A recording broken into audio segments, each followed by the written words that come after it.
Dominus vobiscum.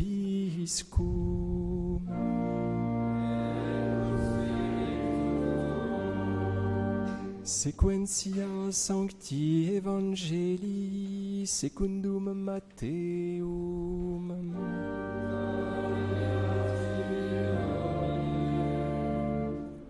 En ce temps-là, Jésus prit avec lui Pierre, Jacques et Jean, son frère. Il les emmena à l'écart, sur une haute montagne. Il fut transfiguré devant eux. Son visage resplendit comme le soleil.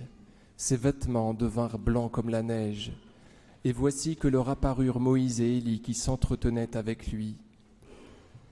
Pierre, alors prenant la parole, dit à Jésus, « Seigneur, quel bonheur pour nous d'être ici. Si tu veux, faisons ici 3 tentes, une pour toi, une pour Moïse et une pour Élie. » Il parlait encore, qu'une nuée lumineuse les prit sous son ombre. Et voici que de la nuée une voix disait, « Celui-ci est mon fils bien-aimé, en qui j'ai mis ma complaisance. Écoutez-le. » En entendant cela, les disciples tombèrent la face contre terre, et ils furent pris d'un grand effroi. Alors Jésus s'approcha, il les toucha et dit, « Relevez-vous, ne vous effrayez pas. » En levant les yeux, ils ne virent plus personne que Jésus seul. En descendant de la montagne, Jésus leur donna cet ordre, « Ne parlez à personne de cette vision, avant que le Fils de l'homme ressuscite d'entre les morts. »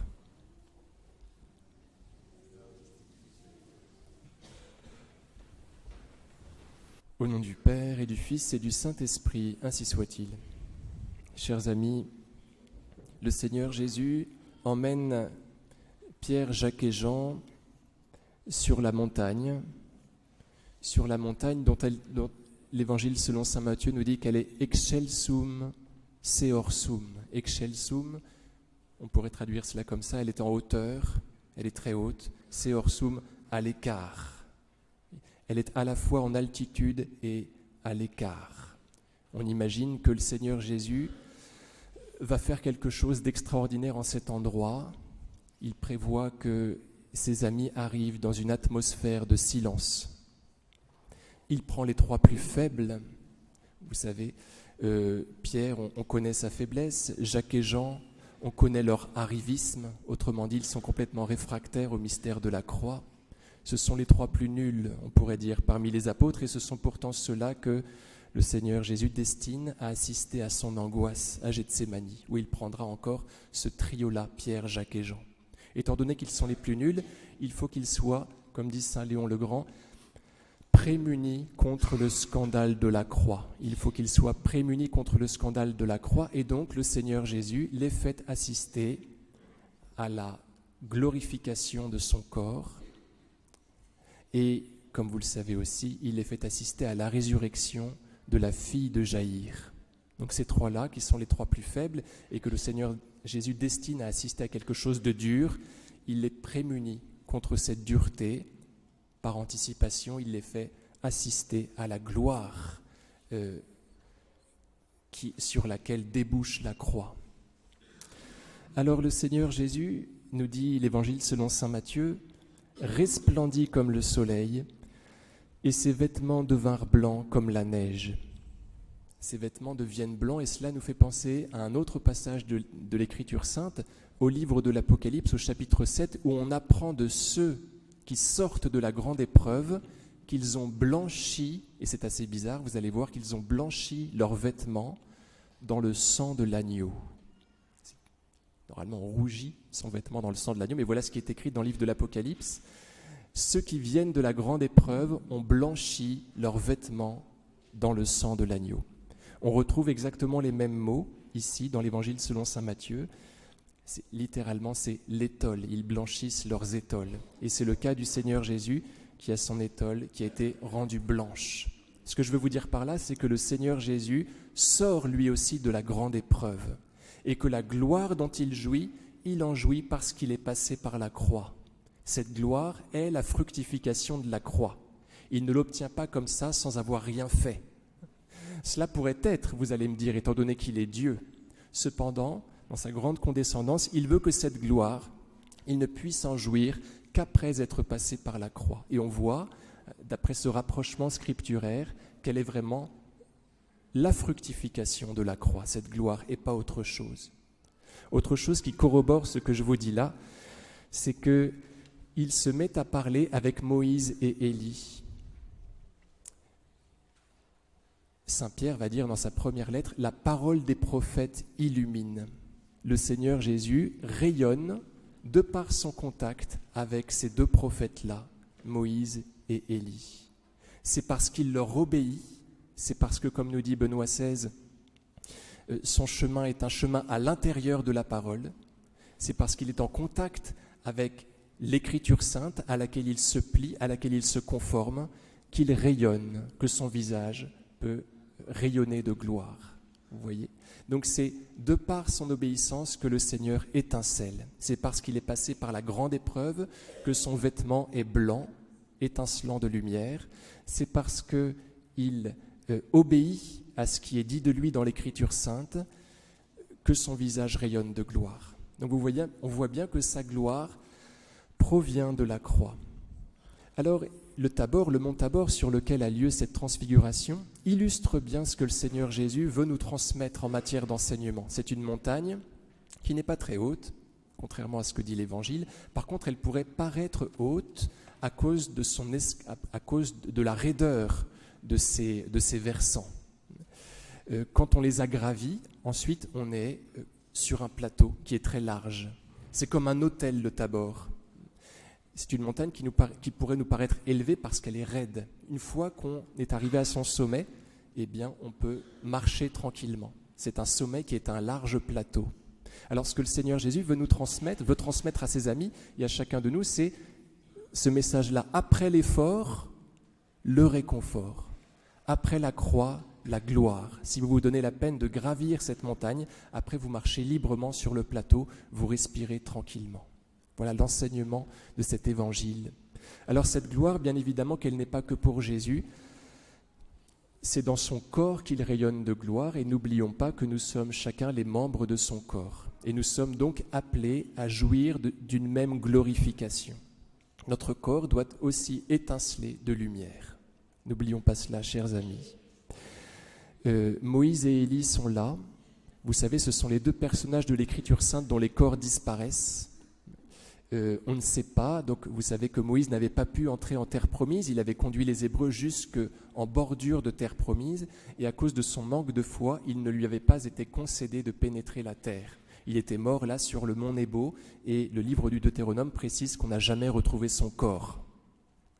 Voilà que Moïse est là avec son corps, voilà, puisqu'il parle avec Jésus. Donc finalement, il est entré en terre promise, puisque le mont Tabor est en terre sainte. Voilà. Et puis Élie, on se souvient qu'il avait disparu sur un char de feu, autrement dit, lui non plus n'avait pas de sépulture. Donc il est intéressant de voir que les deux personnes qui sont en contact avec la gloire physique de Jésus sont des personnes dont le corps avait disparu. Comme pour dire que même si notre corps est réduit en bouillie, réduit en cendres, le Seigneur est bien capable de le faire revenir pour qu'il puisse jouir de la résurrection, qui n'est pas autre chose, la résurrection, qu'une résurrection de la chair. Donc on sera en paradis avec notre corps dont il s'agit bien évidemment de prendre soin. C'est pour cela en particulier qu'on peut révérer les reliques d'un saint, c'est que elles sont des bouts de corps, d'un corps qui est, même si cela nous échappe, déjà en glorification, puisque vous savez qu'après la mort, il n'y a plus de temps.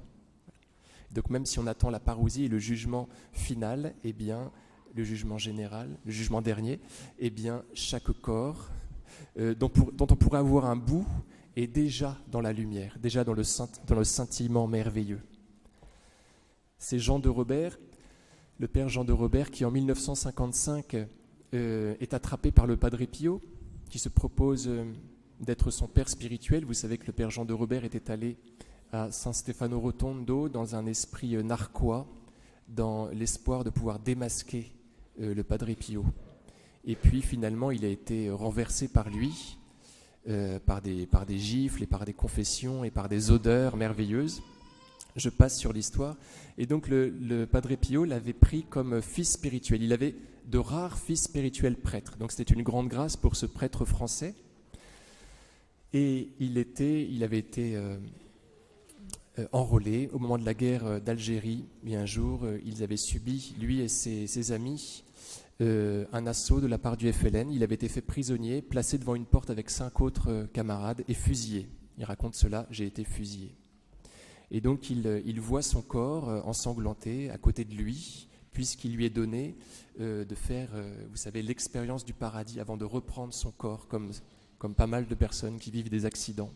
Alors il raconte cela, qu'il rentre à ce moment-là dans un tunnel, il laisse son corps, il rentre dans un tunnel, et il va voir des personnes un petit peu tristounettes qui sont sauvées, mais qui ont encore un long chemin avant de jouir pleinement du paradis, un long chemin à parcourir avant de jouir pleinement de la lumière. Et puis plus il progresse, plus il voit que les gens sont heureux.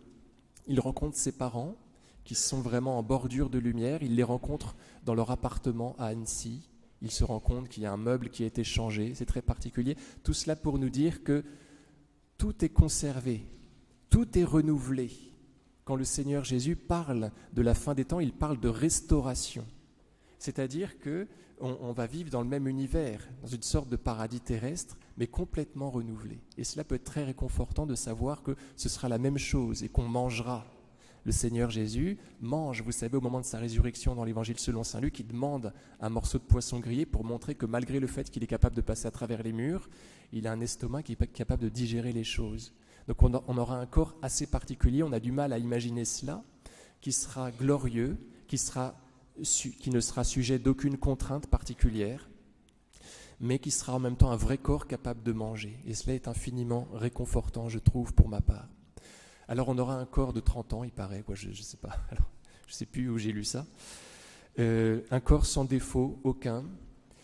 Et chers amis, quand nous avons des contrariétés au niveau corporel, il faut bien penser à cela, que cette limite est là pour être offerte à l'illimité, à celui qui est sans limite. L'infini a à cœur de pouvoir guérir toutes nos limites. Donc à chaque fois que nous ressentons une limite au niveau de notre corps, si nous ne nous trouvons pas beaux, si nous avons une maladie, un handicap, à ce moment-là, il faut être en offrande de cette limite, de cette finitude à celui qui est infini. Parce que cela accélère sa venue, cela hâte sa venue, hâte la parousie. La nature divine a horreur du vide, de ce manque de bien qu'il est lui-même, et il a envie d'emplir tout. Et donc quand on lui offre, quand on s'offre tels des vases, c'est-à-dire comme des limites, à ce moment-là, le Seigneur Jésus est empressé, il a soif de pouvoir combler. Donc, à chaque fois qu'au niveau de notre corps, nous constatons une limite, il ne faut pas oublier d'offrir cela au Seigneur, parce que cela hâte son règne. Bien évidemment que, en même temps, il arrive déjà, il nous soulage par le simple fait qu'on s'est offert. Il vient déjà un petit peu, il y a un petit peu de sa vie éternelle qui commence en nous à ce moment-là. Il faut le faire parce que le Seigneur Jésus veut que nous lui servions d'humanité de surcroît. Pour pouvoir rentrer chez nous, il a besoin de notre faiblesse offerte pour qu'il puisse venir l'investir, habiter la terre de cette façon et au passage, sauf s'il ne le veut pas, nous réconforter. En attendant, cela hâte la venue de son règne.